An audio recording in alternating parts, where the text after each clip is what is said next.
Hello Loitiho, welcome back to another video. Tune in Korean drama. Thali li Iceland kiti hin say uhite. Hichi episode akhat na hin ba nay cha hin say dewahi.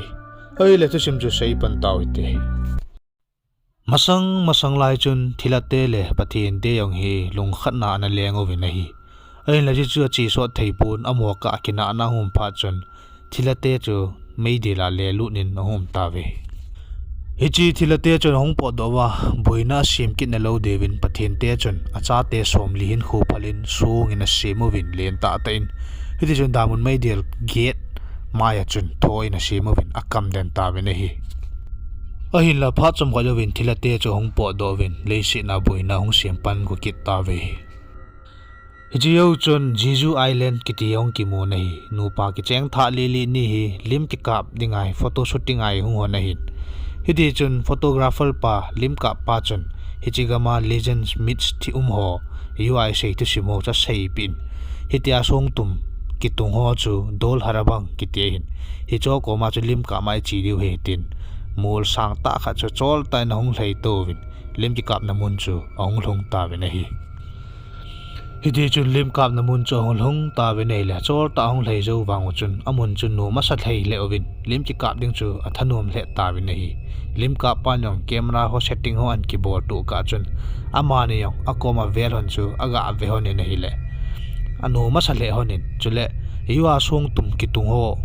dol harabang chu ave hon ne amani yong tham le le jing hon ne hile cha pa chun thilging nang lung ho khat an japan hon ta na hi hi chi gin chu hoi madang hilovin yuwa song tumi seu dol harabanga ko na hong ki panda na hi cameraman pana za lo hin camera stand ho fit le ka chun hicha ki cheng tha li li te ne chun song tum cha vi ni la song chu hong chanen hong ke pan ta na hi amani on ti be se ni nai lu honin aga avi hon ne hele hichi song a kun chun a khu from hand hun black smoke ong leng do in ti chun amani kam sung a chun a lu ni nei adan chu thilahu chu lu na amani chu thila ki su da nei tai Nimenu chon kama panin lung khane hin lo de lim ka pa chon kap dinga ga a hole ne la mo pun anui langa lungan lo do cho achun li tho nei thilgin khana jana maung ti jat te na ga kinung hei nei le vo kara ya mo pa cha sunga thila na lu ne a ki ho hung donin vom ke kuijing ti chun lim ka pa cho thile ni na hin dalen a lo la man pein ti chun tin saw hen hun chon lo la sat karain that ta nei le chepe ta chona kama hin chem khat ne hong ki phut chanin thilapa cho thijing ta nahi adan chu koi madang bol heloin hi chi film ma dinga hero a iman diu pau van ki te pa chong e tai chio chun foreign gami hong ki mo nahi cha chun priest ni hi lungdong ta in lim khat thisan hong pu do na khan he mo ni nei la ti jale honin chiwang thelgim nei ta kha su dei tai gang chalin jon chu ko win het sa te tin John coding in pasal khat pa jong ong lein John kiti pa chu ong ko ta na hi John jin sunga ki sei mo ta no me nahi la ngai to hiti jana ma hi pris pasal khat nei ji chun na ko ma thila vop nu chu na satan ana bol cha in hiti chun cross ho pp ho abu danin thila nu chu no ro te te ding tin anangai to na hi ama hi mi khang tha mi mel hoi ta khat na hin Korea mi hi hin la gam pa ma Italia hi tai pastor jila hongain hitia ma hin thila lang ho hi asi jila hin thila thoi dam kiti exorcism bol nga hi expert khat hi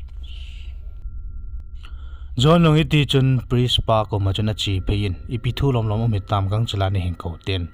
adong ta na hi chupa chun priest pa yang adon bunin hi chi thil hi ven kuma sang sang ma khasma sanga thil su chu tu na tha ben thisan hong long kin ni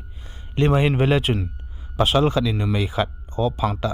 chema asut li akimona hi heji pasal pa hi koi madang hilovin last demon ti chu thilami gi lo pa hin nu mei nu hi pathin na ho na in sol le shi na thil ho no do dingan solin an no do chai masangin agi bo pi pa hi thila hi chuna sun li tai tu nu mei nu hi mission na complete lo ji chun mi ma hong tha hong pian kinin hoya am ham wang a khe poi ati nei Hichi nu menu na mission a complete loji chun leisi na thilate he bei theipun tu mihim te sugen thele thatina pangjing ove chi chu nu menu hung ki na hin na ki thelo ji chun nang na chia na ka khul chila hoya ma chule nu mei nu hi thila hona tha kitna mission azo lo kit sang chun ga hu don lang ga chingin lang a mission hi tu chunga complete lo le thila ten le shi na mihim te ho sia tha sai te te de tai tin ama cha khul chil le dingin ein sol ta ni chiao chun nu mei khat min ho ki tinu ya ki mu nei amai mi mel hoi ta khat na hin china chung chun na mi ho te ta hi limo aki draw to hi painting ho hi explainable in hotel wa ta le ding in jong mi pi hong ho cha hil hang le na hi hitia hil pe ta chun alo wa pasal kha cha hong ding in ai hi cho sang in hotel lo chung chang le na group mo dihan group kiti amo society group khat chung chang cha ka he no me tin a hin dong ta na hi ibola chi chuan dom tile nu me nu te mi au sata te win hotel thupi ta ta neu hin agam sung wa min sum tam ta pi wa mo hi investable wa amo chungai kinga ma hi aman du cha dei lo china chung chuna mo ka ai in sung dihan group sunga hi lam kai ding ki chuna yang thi ma hi amo ka chat chat na nom ji chun company chung chang kheu hom na ding in aki so khom ta wa na hi eti chun aki ho hom an ne khom na hi pe tau hin in sunga anu neu nu cho hong wa lu ta na hi chu pa chun in sunga khom piu sina dan ha win anu neu nu ta chuna ki holim ta na hi anu neu chun lohang ta na hin ven hi chi hotel ai ke lin pen ke hi ibola nang nong walu na khut na hin solu nam tina sai tai min ho nu mei nu nang don but nin hi chi hotel sa hi kapa se long zau ke se long zau mi pi se long zau hi lasi le na negative a percentage chi chi yang ri a chu lo sa chi a chi bola I chi tiam je ka khol chin na tha ka nei ati tai chupa chan neu chun lohang ta ni tia ka min sit ding lampi na gu jinga ke su nim na ding hi le ke nyong nang min sit na ding kan gun ding hi ti lohang ta in an ne na kun cha ke pat doin ada la ta na hi hi tia ki na za hon chun nu mei nu le driver pa secretary kang ki pa in lang hong ki le hon tai gari an ki tolon in masang lai ta in phut lo chong loving gari khanong ki khamin hele accident di chat na we nei driver pa cha ga pot do in ibola ta ju gari na khamanam tiang luhang ta ki tomle khate ni ong lin the thu post nin nang mit mo zo he ngai dam ki thum na ti hon ta nei pasal pa secretary kang cha nom pon ibola king ka thum dam tian kin na ding enom ta we nei nu me nu na gal vet ne le akina te te ding phan ho zo na ma yong hung pot do in ngai ei ni mit mo he ngai dam thu min tin driver pa ko mo chon sai ta nei nu mei nu driver pa wang ka thum lo de ke mit mo nei poi china da cham hel ta nei nam phun ngai dam thum sa te te gu no ne le nu mei nu chu ong lu hang tan hi chi pasal le na len te ni chu kong fu he di chun a bol chana he atho jing ta nei hi ti a he lu pe ta chu pasal a loi pa chun video shooting ana bol en ki pa te ni langa ki le hon ta nei hi ti a video shooting a bol pa chun nu mei nu cha ti ja ke ni pi ki bol na ham ipi thu gi selam tin alung dong the tai a hi lai chi thil su zo wa jinga pa chun company nei nu hin hi ti hin bazalunga mi mo wo e a ki pau se a ki lit se tin news yo sen hong ki flash ta nei le no mei nu cho zoom del tan ama ji al company share atong yo si chu chan phan a hiding enom kit ta nei nu mei nu cho tila jon hong wa lu ne le apa chun lu hang tra na welcome nei nang zia hi mun tinai min se no tai la e business so yong cham khana down de tai ya ti ta nei nu mei nu he pa chi te ni chama ni mit mo zo bo cho hai ti wanga cho ti wangin apa cha lo hang te te in lei sit mi min result bo ve nei asungai piadi adi lo hol poi nang zia tai min si no hi tu apa na ni nu ni chilai hotel ve swiding nang in Jeju Island na school ho na ve swide tai tin Jeju Island na transfer boarding in achan no cho asei pi ta nei nu mei no yong lung no mo ta in he chi driver pa ta chun airport lang in zone in Jeju Island zone ding in hong ta nei lampia chun hi chi news channel ho chun asung chango het nom ji chuna dong ta we nei la nu mei no chong jam le le na nen asei pi nom lo ji chunong ke sel ro na nei ai la Jeju airport hong lon chun alung thimi hong ki dang la jingin thil khat wangi le kilom ta nei china chung chuna gamla nu pi nu yong chun he chi thilum chanu si feel theya hi chi nu mei nu hong long tai hilai Jeju Island ti het na khat he nei nei min no nu mei nu long hi ti chun he pa airport ka long tai tin fan ho ga abole nei itia lampian rot peta chun kalpanga chun thilging lang lung ya satan mang pi siam tinaga thim venin nei le mu forma kiwon khat mi khan khu the thuna na ne pe chamo nei tia chama nong a he thim no chun pi te tiu ha tinaga adong hi nei le amai chu thila nu yu langa ki patna langa mo nu chei ta nei ama yang sunga thila na lu na nu menu ko ma chun nang nei yam tin a in dal ta nei nu menu yang ti chun thi zamin hong zamin ki sel na ding mun hol in hong thei ta nei gari sunga chom lu nin ko da kha loi chale nei le thila nu cha ki tat liang nei di chun ma yang ki cha na ti za be se ni pi ti lom lom ham tin aki gial pe ta chun bang ko chu thila nu chun a hin khiu wang kinin ne do ding ngati ta nei idia nu menu ne do ding a hong chal tel tel lai chun nu menu ti za be se na mo peng jing ta nei hin la lo la ma na ne do ding kon ta chun chem khat ni hong lengin nu mei thila nu chu that ki ta nei ama chu koi madang hilovin apat na langa thila that pa las diman that pa van ki te pa chai ki ta nei idia nu menu hu do pa chu nu menu yang ti za be se nin koi mo mong ham tin gu thimin mit pelowin so ta ve nei pasal pa yang chun so ta ve kin ni het do de ba tin lung the ta no me nei la nu menu chun he pu na mo thu jing tai pa cham ko de nu menu chu hung ha do ni le lum na nom ta driver pa le manager pa na lam to pe cha ki mo nei hilai na cha mai pansa school cha ga vet reading nei tai jiu chun gamang la sung tam ta ki sit na mun khana hin van le nu pi han thim nu chu akisu tu ne nei nu pi han thim nu chun hi chi nu mai nu chu hung itam na he do lam nang nei lam tin adong in nei le pasal pa no hi nge ong lung tai ai la ke ka hi lam he do poi pitiam ti adong in nei nu mai nu na all mo hin all olan nan he tho tho ding hi ati pi ta nei jiu chun sin flash bang hong chin khusung khan hi thila ten ana bulu wa mi au sina tha pe cha ki mo nei a hin do hol wa le pasal chapang ni se hi amudo ove nei amani chu hi ti chun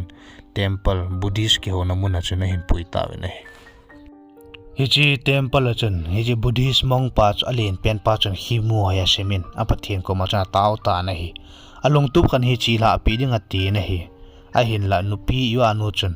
bol hi in chapang hin kho that bep mi that bep nei de bo ve ati pi hin lai tia sei wang chun thim pu pa mong pa chun at bol num cha bol ko te te nei te se pu pa mong pa lung tup chu pham te le gam sunga thilate cha lo ji mihim te thi in chia chu thilate that thei dinga hi mihim te khat ma ma hi sim do nga hi ti hi chapanga hinga in pui chau siu chu patep na dingin hiti chun thilaliang pa ki hen namun tamra ki tia lei konoi langa chun kot tho som ki kilden namun na chun a hin pui lung ta ve nei ko chui nong ta ve ne le thila pa chu asung langa chun che ni na ke kam cha hen cha khe jing nei aleng pa ki hen wanga hi su te hi lei sin hai leng le mi that le pangai thilaliang pa chun chapang ho mu chun tha ding tien a ke velal he jing in a ke tomina chin cho sat za za jing alang galanga hi chi mong pa chun hi ti thilaliang pa thi san cha mangin chapang ho ta sa sunga chuna sunglu ji nei a thu la lal cha thi jing in nei ai la koi de bang a thu zo cha cha sunga thi san lu chi chi chun thilat ke khat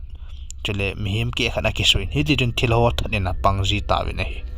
ai la mong pa chun tu ni chan ge in hi chi thi san thu jo cho koi ma munai po nei chapang hin pu ho che hin gol kinin chama kila in thilapa o phang cha ga sunin thi san aga la do in mei kong je ju thi san chu kong khana hin dom phei ke ta nei hi ti jun hi chi kong thilapa thi san mei kong chu hin choi pe in chapang ho ta sa songa chan a sun lut pi ta nei le izan ham kha cha thu jo lo chen the ta we nei in la chapang ni se chu hing do na nei thu zo na ho nei thiên pu pa long chi chapang te chu patia training pi ding ama ni hi thila last demon kiti amoloi thana cha goi de tai ti chama ni bu se tu ni chan ya su cha hi ten a ke pa pi le in training patia pi ding in a seila ta nei chule loi ti hok ti chapang te ni koi madang hi lovin yu langa gulang thila thana pang pa van kiti pa chule aloi pa tua ki henai lo ola in het deu pai hung hi ding ai chupha chon mong pa nang hi chi chapang te ne chupha te na tir khowin china chung chu na chun training na sata yang gim nei ta ya bolin gen thei te na that di jing in hi hitia ball game pet to training sa ta pi pet to chu gam sunga wa leng nu chapang nu chu na hin tu khata na hi le a line na tenin chapang te ni chi pi ti le hu do dham ti longyel bo chinya pa chun anei ta na hi ai la loi ti ho chi chapang nu hi koi madang hi lovin tua min ho ti no nga nu hi hui kit na hi thusi mi flashback chi hin all line sei tu de we so pha chu present sin a hung kit ta na hi mi mai no yang school akai masat pen ni ave sui ni masat pen ni talon jon hong in staff auto ki mutun school sa hoi di dan bathroom toilet ki su sela body dan hong cha ki sei khom ovin a khil khom hin china chung chuna chuna ma yang school a teacher oza pangding yong a ki sei na hi china chung chuna chun a school owa oza pangkhat a loi ngai ta khat ma ki mutun a man yong a ki pa le hon tai alang khalanga nu menu a pot Jeju Island a hung chun Dihan Hotel chu ani nu win in charge of botai ti message amu chatni nei le lo hang be senen apa cho phone a boli nei le apa chun pha cham khan hi chi thuang ki kumda tarin ati pi ta nei chu pa chu nu menu a hingi kan vet din nei ve ki khong ka tia thip chanam ta nei a driver pa to in lang hong ki le hon pe ta hin nu menu chu message hongin aga ve nei le lo hang le in driver pa ka ma chon gang chalin gari kham train an te pe ta nei a khamin polanga amonin driver pa chi pithu ta tia dong in le nu mai nun ibola nang in ni zo le ma ibola nang in Dihan Hotel ka dal han dinga long thim na yela hi chi kan ni nu ni phalo nu pan lam kai hi na dinga pan na la ham sumya na sonom na lim nang ka mu e chi tin a vet sa ta nei hi dia sei pa chun driver pa cha ki share thei ta pun na tha na dinga na hi na ka go no le pi ka bol ham ti an sei ta nei le hong kin na sang honin to apa na hin driver hi na ka nga sa nai tai tin aki khenon gari yang chu ki koi tan tin a pi do ta nei nu mai nu yong keng in a changin hong ki le ta nei aloi ngai ta na zo le mai ri chun a line na tenin a kap ta nei alang khalanga driver panong line na ten ta san ta khat a zo le ri chun a ki si ki nei ya ki sha ka pe ta chanong langa hin thil khat hong cho hen hunen mayang pham tin aga ve nei le thilate last diman cho hitan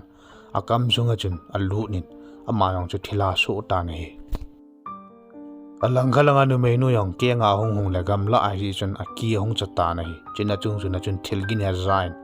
aga chi nei le ma senga chun ya driver pa thila lut pa cha ga ding ta nei ipina balai na din ham tin ama chun het lo hin nu menu chun a ki ho pi nei le aga ave nei le bu kara a khut na savin atin na savin ne dengan go ta nei nu menu an pe ren hong zam ta nei le thila pa cha nong la hin dal kitin hin dalin thila ye chan dal phaloi chelin thing tol lo la me ben tha ding ate ta nei nu mai nu hi thila te that dinga hung tha ape nei chun ho het ma sanga hi thila te hen tha do te ding ati wai hila ta lo la me wa tha go lai ta chun van thila te that pa cha hong leng jalin he chi thila pa chu a khot na hong wa tan je nei ai la che pe ta chun episode 1 cha hong ki chai ta nei hello loi ti ho tu ni ai Korean drama Iceland episode 1 is se hin aban episode 2 in se de bi la chi thu sim hi ngai na sa la like share la subscribe na bol yang ki team ove aban ki moto ki ka devin nadam share dan mangpha